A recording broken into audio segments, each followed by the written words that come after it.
નમસ્કાર વિદ્યાર્થી મિત્રો, આજના આપણા વિડીયોની અંદર આપણો જે ટોપિક છે એ ચેપ્ટર નંબર 4 ની અંદર આનો લાસ્ટ પોઈન્ટ આપણે જોયો હતો કે જ્યારે વીજભાર વિદ્યુત ક્ષેત્રની અંદર ગતિ કરે છે ત્યારે કેવા પ્રકારનું એ વર્તન કરે છે. તો આપણે અહીંયા એક પોઈન્ટ નોટ કરીએ કે જ્યારે વીજભાર વિદ્યુત ક્ષેત્રમાં હોય ત્યારે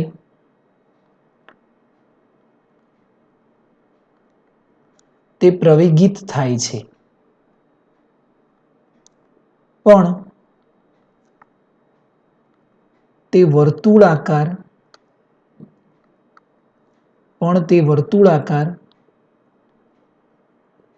ગતિ કરી શકતો નથી.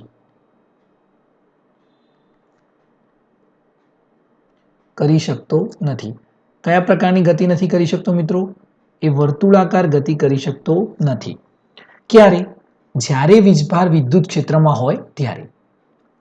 હવે આજનો આપણો ટોપિક છે કે ચુંબકીય ક્ષેત્રમાં વીજભાર અથવા વીજભાર જે છે એને ચુંબકીય ક્ષેત્રમાં લઈ જઈએ તો એ કેવા પ્રકારનું વર્તન કરે છે. તો અહીંયા આપણે ટોપિક નોટ કરીએ.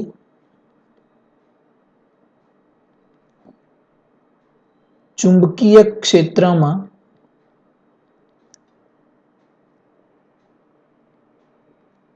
વીજભાર.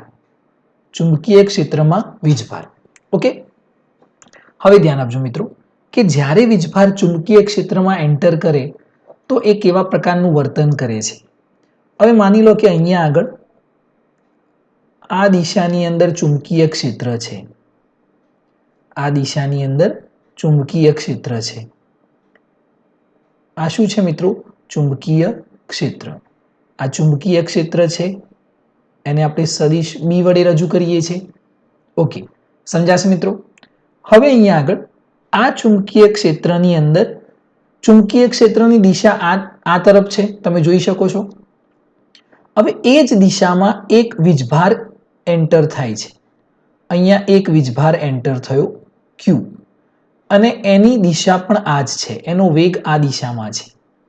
એનો વેગ પણ કઈ દિશામાં છે? આ દિશામાં. હવે મને કોઈ જણાવશે મિત્રો કે અહીંયા આગળ ચુંબકીય ક્ષેત્ર અને એની અંદર જે વીજભાર ગતિ કરે છે એના વેગની બંનેની દિશા એક સરખી છે. કોની દિશા એક સરખી છે? ચુંબકીય ક્ષેત્ર અને વેગ, આ બંનેની દિશા કેવી છે? એક સરખી. હવે આના ઉપર કેટલું બળ લાગશે મિત્રો? આ જે વીજભાર ગતિ કરે છે એના ઉપર કેટલું બળ લાગશે? તો આપણે જાણીએ છીએ મિત્રો કે આ બંને વચ્ચે બનતો ખૂણો કેટલો? કોઈ જણાવશે મિત્રો? બંને એક જ દિશામાં છે. જો બંને એક દિશામાં હોય તો બંને એકબીજાને સમાંતર કહેવાય. તો ધ્યાન આપજો, ચુંબકીય ક્ષેત્રમાં કોઈ પણ વીજભારિત કણ પર લાગતું બળ કેટલું છે? તો એ બળનું આપણે સૂત્ર જાણીએ છીએ, Q ઇન્ટુ એટલે અહીંયા Q VB sin થીટા. આ સૂત્ર છે, બરાબર છે. પણ અહીંયા આપણે જાણીએ છીએ કે ચુંબકીય ક્ષેત્ર અને તેમાં ગતિ કરતા વીજભારના વેગની દિશા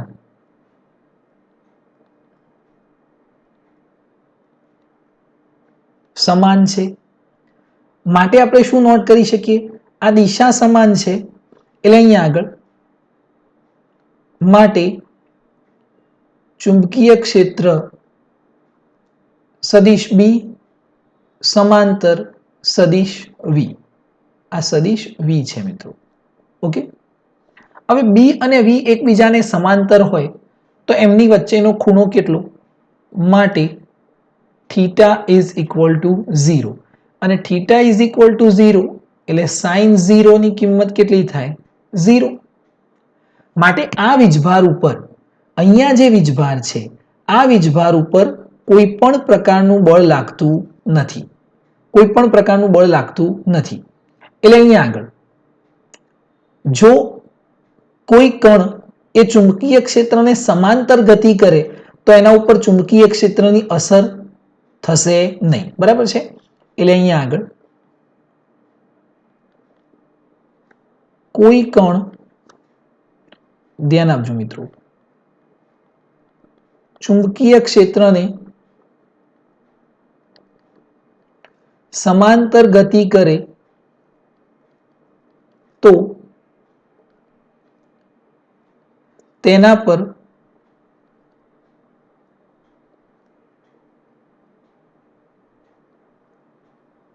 ચુંબકીય ક્ષેત્રની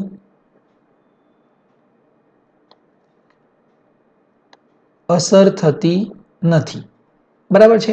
એટલે થીટા ઇઝ ઇક્વલ ટુ 0 માટે પણ અને theta is equal to 180 degree માટે પણ એની અસર થતી નથી, કેમ કે સાઇન 180 પણ કેટલું થશે?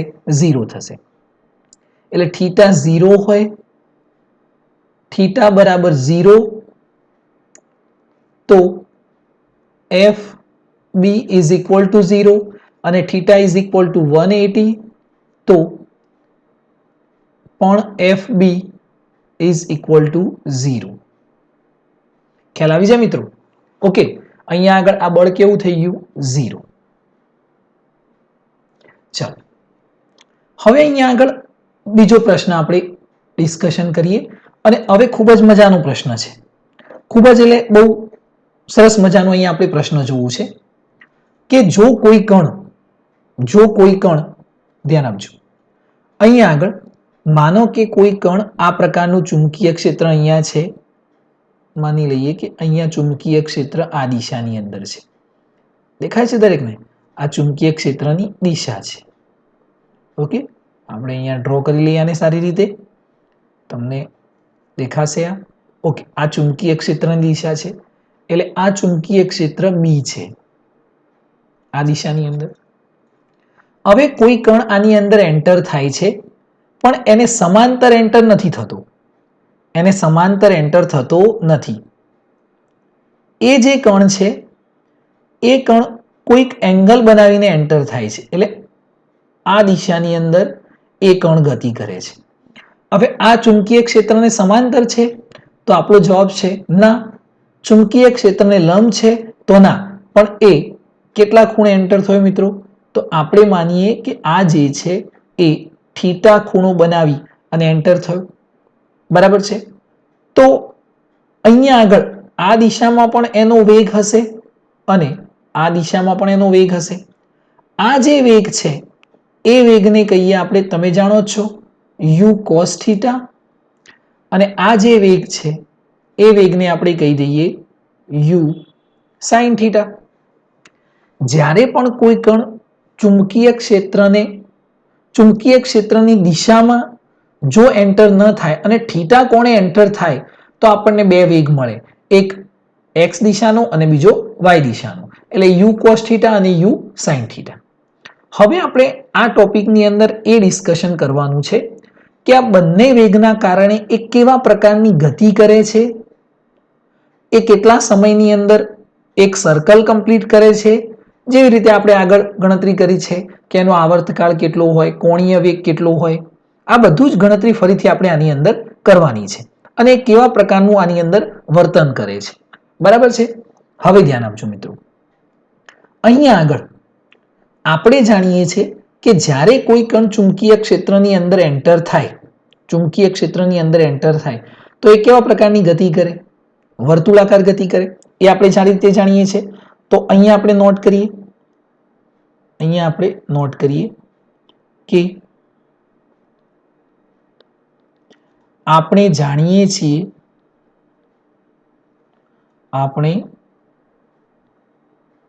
જાણીએ છીએ કે જ્યારે કોઈ કણ ચુંબકીય ક્ષેત્રમાં ગતિ કરે ત્યારે તે વર્તુળાકાર ગતિ કરે છે. તે કેવા પ્રકારની ગતિ કરે? વર્તુળાકાર ગતિ કરે છે. બરાબર છે. અથવા તો અહીંયા આપણે એવું લખવું જોઈએ કે ચુંબકીય ક્ષેત્રમાં દાખલ થાય ત્યારે વર્તુળાકાર ગતિ કરે છે. બરાબર છે. સમજો તમે. હવે અહીંયા આગળ આપણે જાણીએ. જો ચુંબકીય ક્ષેત્રની દિશા કઈ છે? આ તમને દેખાય છે કે આ દિશા કોની છે? ચુંબકીય ક્ષેત્રની. બરાબર છે. અને આ વેગ કઈ દિશામાં છે? u cos theta. એ પણ આ જ દિશામાં છે. તો u cos થીટા ના કારણે u cos થીટા વેગના કારણે આ ચુંબકીય ક્ષેત્રના કારણે એના ઉપર કઈ બળ લાગશે?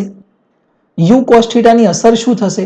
તો u cos થીટા ના કારણે એના ઉપર કોઈ બળ લાગશે નહીં. કેમ?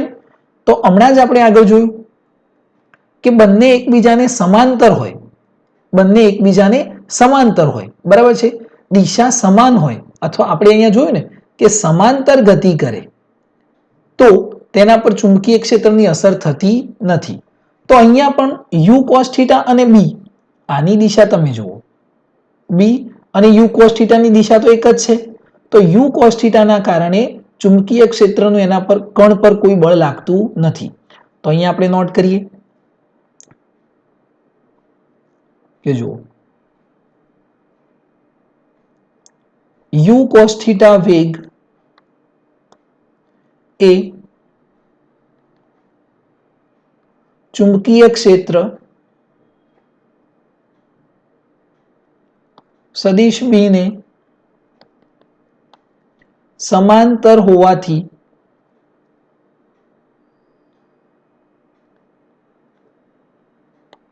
તેના પર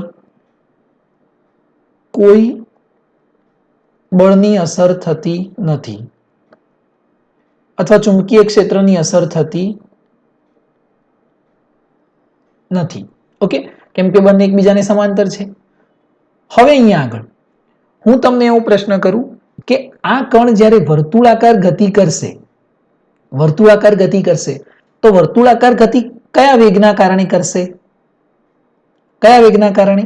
u sin થીટા.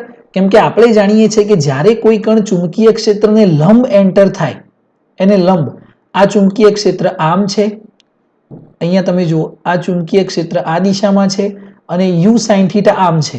લંબ એન્ટર થાય તો ડાબા હાથના લેફ્ટ હેન્ડ રૂલ છે ને, ડાબા હાથના નિયમ મુજબ એ કેવા પ્રકારની ગતિ કરે? વર્તુળાકાર. તો અહીંયા ધ્યાન આપીએ અને આપણે નોટ કરીએ કે u sin થીટા લંબ ચુંબકીય ક્ષેત્ર છે માટે u sin થીટા ના કારણે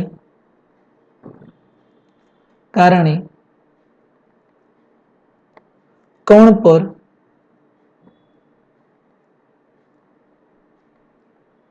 ચુંબકીય બળની અસર જોવા મળે છે. ચુંબકીય બળની અસર જોવા મળે છે. ચલો, આ ખ્યાલ આવી ગયો મિત્રો? સમજાશે આટલું? ચુંબકીય બળની અસર જોવા મળે છે. હવે અહીંયા આગળ બીજો એક પ્રશ્ન આપણે એ સમજવાનું છે કે અહીંયા આગળ ચુંબકીય બળના કારણે એટલે u sin થીટા ના કારણે એ કેવા પ્રકારની ગતિ કરશે? તો વર્તુળાકાર ગતિ કરશે. વર્તુળાકાર ગતિ કરશે એટલે એની અંદર વેગ બદલાશે નહીં. સમાન વેગથી ગતિ કરે વર્તુળાકારની અંદર તો અહીંયા પ્રવેગ ઉત્પન્ન થશે નહીં? થાય. પ્રવેગ ઉત્પન્ન થશે નહીં. ધ્યાન આપજો. અહીંયા નોટ કરીએ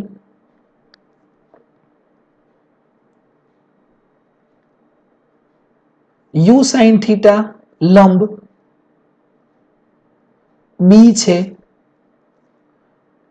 માટે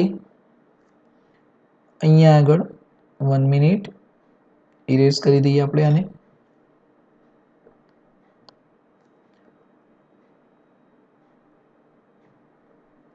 જો u sin થીટા b છે માટે કણ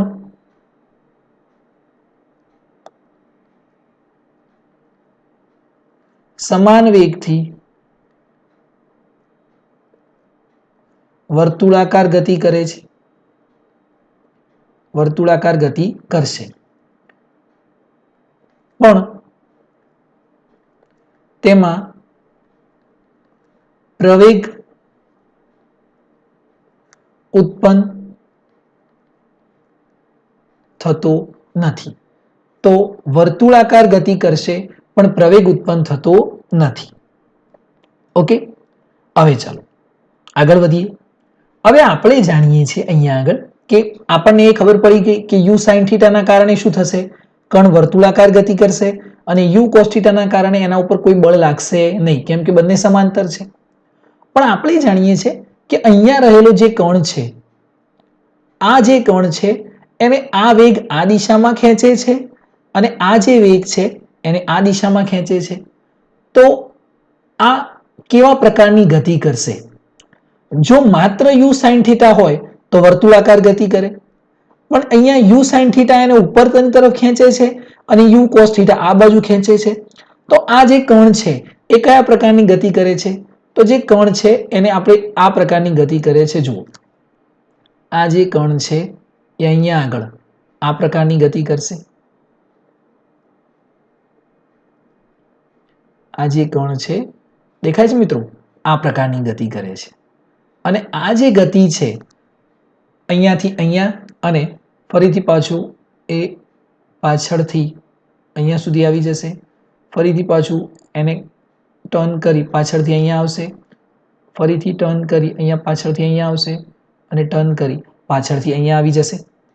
તો એટલે એની આસપાસ આ રીતની ગતિ કર્યા કરે છે.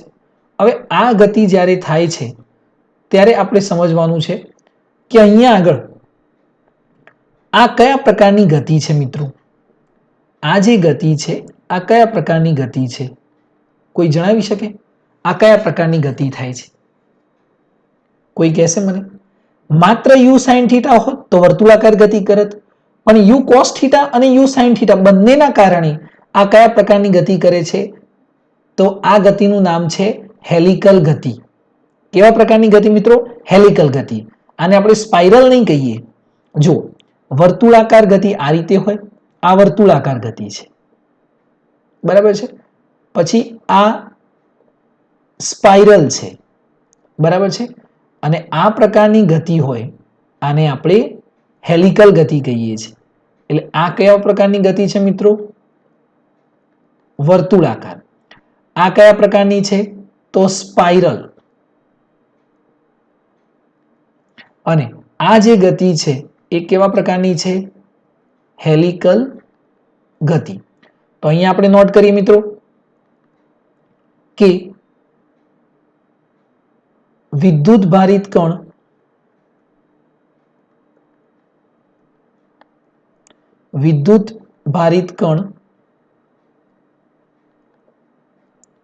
u sin θ અને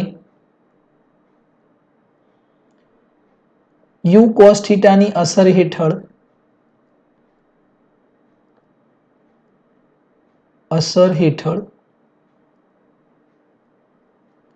હેલિકલ ગતિ કરે છે. કેવા પ્રકારની ગતિ કરશે મિત્રો?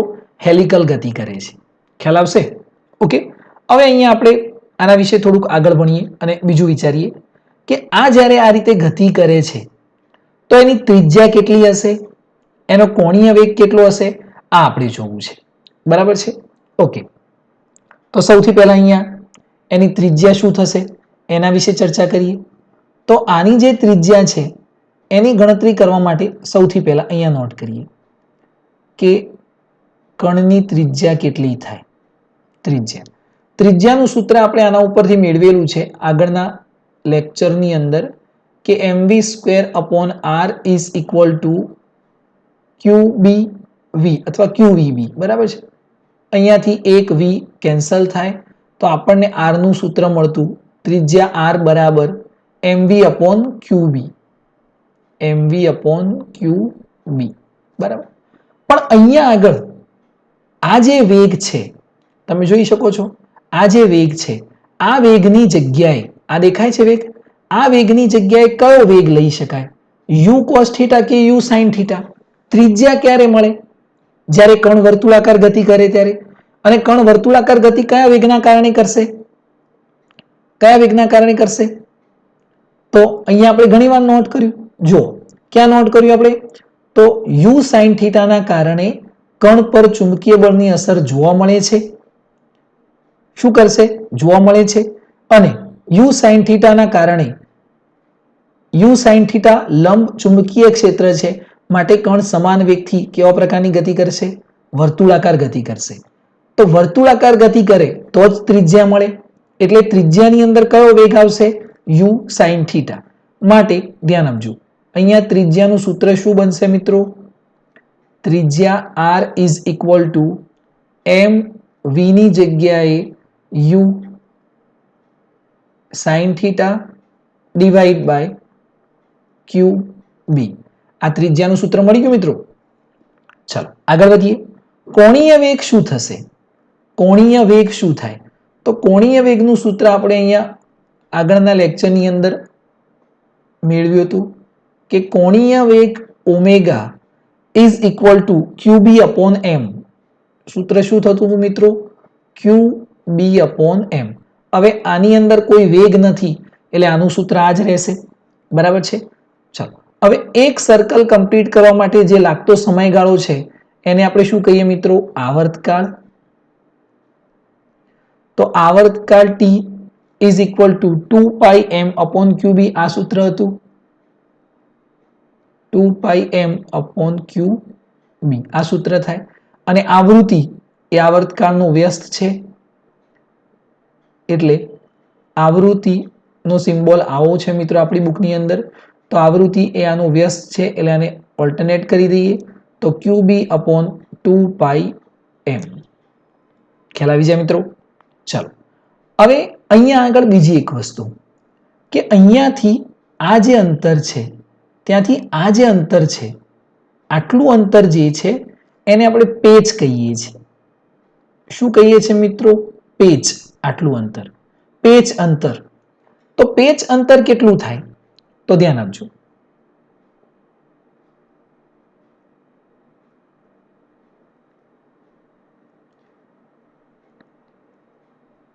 પેચ અંતર. અંતર બરાબર શું થાય? અંતર બરાબર શું થાય? પેચ અંતર બરાબર ઝડપ બરાબર અંતર ભાગ્યા સમય. તો અંતર બરાબર ઝડપ ગુણ્યા સમય થાય. ઝડપ ગુણ્યા સમય. ધ્યાન આપજો. ઝડપ ગુણ્યા સમય. ઝડપ કઈ મિત્રો? આની અંદર કઈ ઝડપ લેવાય? આની અંદર કઈ ઝડપ લઈશું મિત્રો? આ પેચ અંતર, આને આપણે કહીએ છીએ પેચ. આ પેચ અંતર કયા વેગના કારણે મળે? તો u cos θ ના કારણે. તો ઝડપ એટલે કઈ? u cos θ. u cos θ. સમય કયો છે મિત્રો? હમણાં તમે સમયનું સૂત્ર મેળવ્યું 2 પાઈ m અપોન qb. તો 2 પાઈ m અપોન qb. હવે આ જે પેચ અંતર છે એને આપણી બુકની અંદર કંઈક આ રીતે નોટ કરેલું છે કે પેચ અંતર બરાબર આ બંને એકબીજાને કેવા છે? સમાંતર. એટલે ચુંબકીય ક્ષેત્ર સાથે આ કેવું છે? આ વેગ કેવો છે? સમાંતર છે. ચુંબકીય ક્ષેત્ર સાથે આ વેગ કેવો છે? સમાંતર. તો આપણે આને આ રીતે નોટ કરીએ કે 2 પાઈ m અપોન qb. અને આ વેગ જે છે એ કેવો છે? સમાંતર. એટલે સમાંતરને આપણે આ રીતે રજૂ કરીએ છીએ. તો આ પણ પેચ અંતર લખવાની એક વાત થઈ ગઈ. હવે આની અંદર ધ્યાન આપજો મિત્રો અને ખાસ સમજવાનો પ્રયત્ન કરજો કે બંનેના કારણે આપણને કઈ કઈ અસર જોવા મળે છે. તો બંનેના કારણે આપણને અહીંયા અલગ અલગ પ્રકારની અસર જોવા મળે છે.